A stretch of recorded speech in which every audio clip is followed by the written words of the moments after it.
ये कहानी एक गुमनाम गांव की है जहां बिट्टू नाम का एक गरीब मोची रहता था।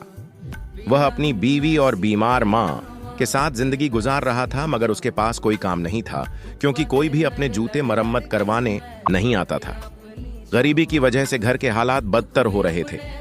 एक दिन बिट्टू की बीवी ने मशवरा दिया, बिट्टू जी, मोची का काम छोड़कर किसी चप्पल वाली दुकान पर नौकरी क्यों नहीं कर लेते?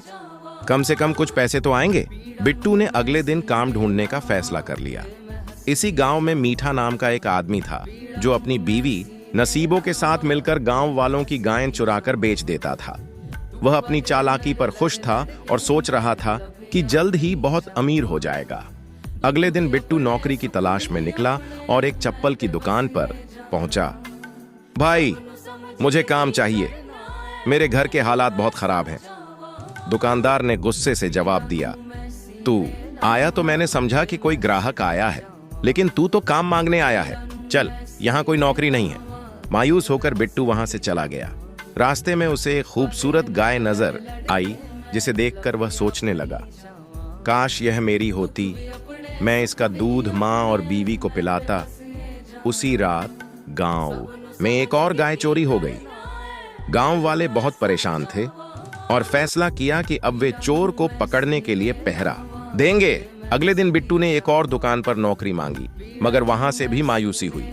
शाम को वह थका हारा घर लौटा तो उसकी मां और बीवी ने खाने की परेशानी जाहिर की।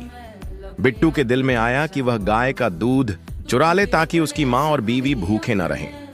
रात को वह एक बर्तन लेकर निकला, मगर जैसे ही वह गाय के करीब पहुंचा, गांव वालों ने उसे पकड़ लिया और समझा कि वही चोर है। मगर तभी किसी और की गाय चोरी होने की खबर आ गई, जिससे साबित हुआ कि बिट्टू चोर नहीं था। असल चोर को पकड़ने के लिए सबने एक चाल चली और बिट्टू ने देख लिया कि मीठा और नसीबो ही चोर हैं, जो भूत बनकर गायें चुरा रहे थे। गांव वालों ने उन्हें रंगे हाथों पकड़ लिया और पुलिस के हवाले कर दिया। गांव वालों ने इनाम के तौर पर बिट्टू को एक गाय दे दी, जिसका दूध बेचकर उसके घर के हालात बेहतर होने लगे। यूं उसकी गरीबी का खत्मा हो गया और वह खुशहाल जिंदगी गुजारने लगा।